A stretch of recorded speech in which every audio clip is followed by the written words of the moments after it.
I've been speaking to a lot of Canadians about how they feel about what Donald Trump's doing. Of course, there's worry, but now Canadians are pissed off. They feel insulted. We were good neighbors. We worked together to build a good economy, and Donald Trump has insulted us. People feel offended at this idea of the 51st state. Maybe you should be offended. That's fine. We're in the United States right now. We're fine with that. But I took to X earlier today and asked you what your opinion is. Do you think that Canada should become the 51st state? This has been floating around there for a while, MP. And I want to say we have found our audience here. 73% of people say no, I do not want Canada to become the 51st state. And I'm with you. It's very interesting. I mean, our audience is, of course, second to none, and they have reasons for this. Initially, you might think, great, expand. But I think that there's some very smart people in the audience thinking about the problems that might arise if it was the 51st state. Well, one is our coworker here at Blaze Media, Rob Eno, replied, and he said, I said no, but we want Alberta, Saskatchewan, Prince Edward Island, Newfoundland, and we also want Quebec to become a Bourbon monarchy to start the reconquest of France from.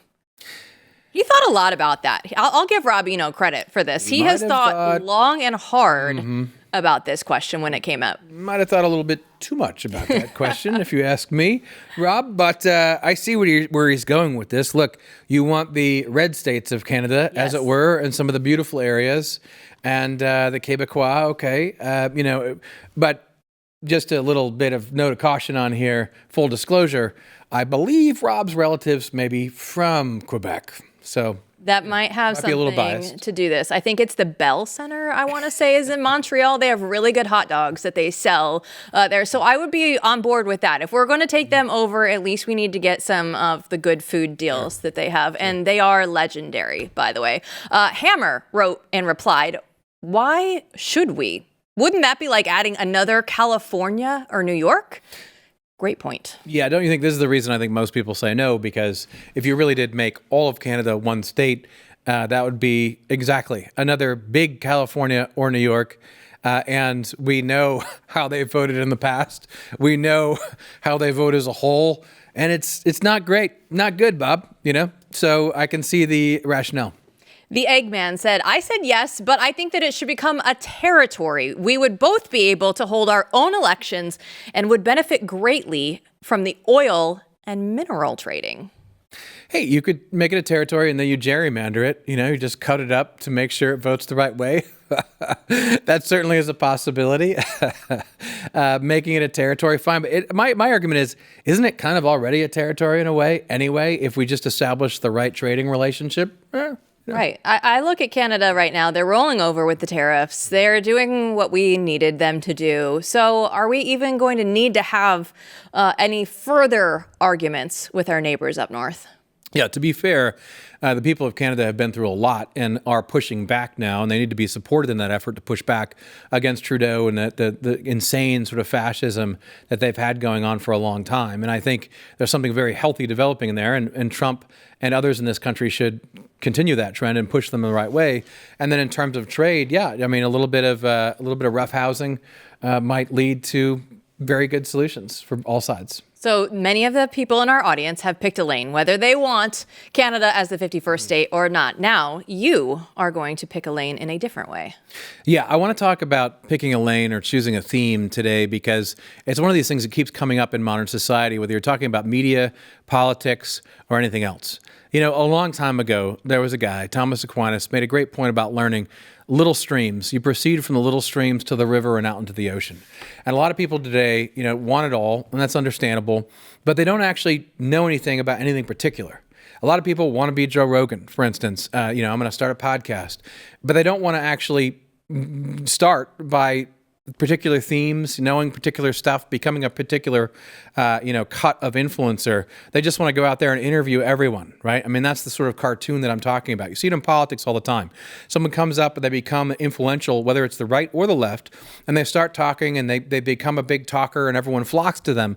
But what you always have to ask yourself in your own life and when you look out onto the scene is who actually knows stuff about stuff.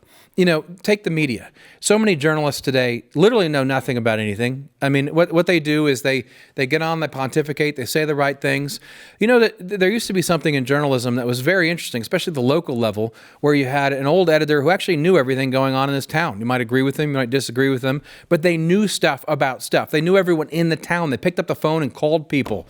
They knew stuff about an area. If they were a tech reporter, they actually knew something about tech. They knew people in it. They were knowledgeable, right?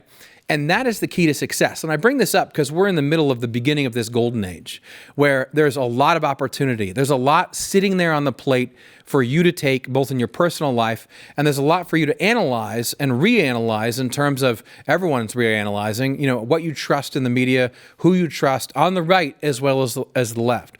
And the important thing is to look for people who actually have picked a lane and they know stuff about stuff. You're not going to lose anything in your own life if you pick an area to become knowledgeable about, if you pick a theme to stick to the end, to learn about, or a skill that you're actually able to accomplish over time in one area. You don't lose anything by that. You only gain.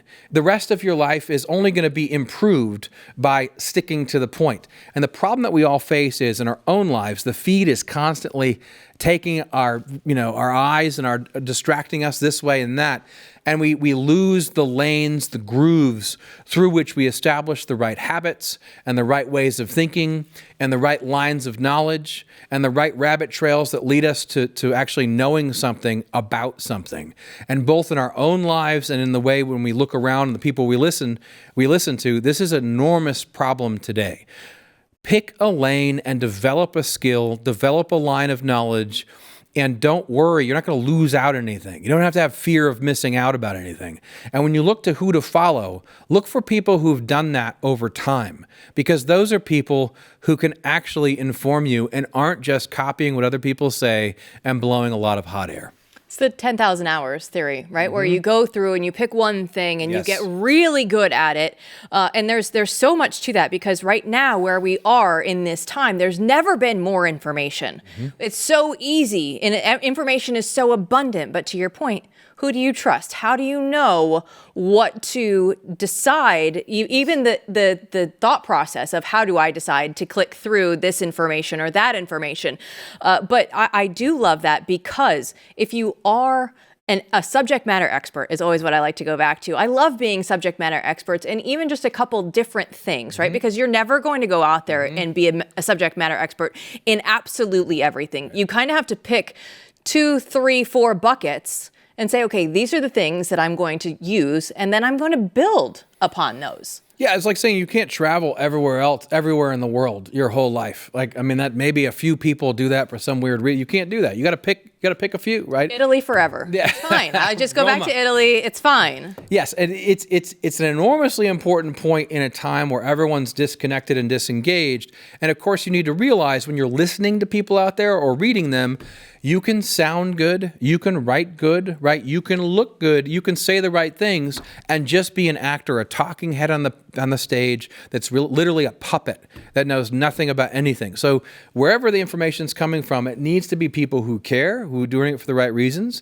and who do know stuff about stuff. And that's what the digital age offers us, is the opportunity, right, to find those people and those shows and those books where there's actual knowledge. Well, it takes 2 of the different lessons that you've done now, which is the 10,000 hours theory is what I'm going to call this one, and the community, building your community. Mm. You're able now to have more lasting relationships, more meaningful relationships than just some of the surface level stuff that we've seen out here. And that has honestly led to a lot of people being depressed in this day and age. Oh yeah, because everything's spread so thin and they're disconnected, where you start inviting people over. We have to explain this these days. It's sad. Invite people over to dinner who, agree on some fundamental things. And maybe you read something together, God forbid, or you have a topic of conversation over time. You start developing those grooves and those relationships that are meaningful. And you got to just not be distracted by the feed. And that means you have to be intentional about picking your lane and what you do with your time. Pick a lane. I like it. That's what we're going to end on here today. And also, the Chiefs lost the Super Bowl, so MP is happy. Everything is right in the world again. Strangely therapeutic. I didn't think I cared, but strangely therapeutic to watch that team get torn apart by the Eagles. You didn't know that you were going to pick a lane in the Super Bowl, but your brain had already done it for you.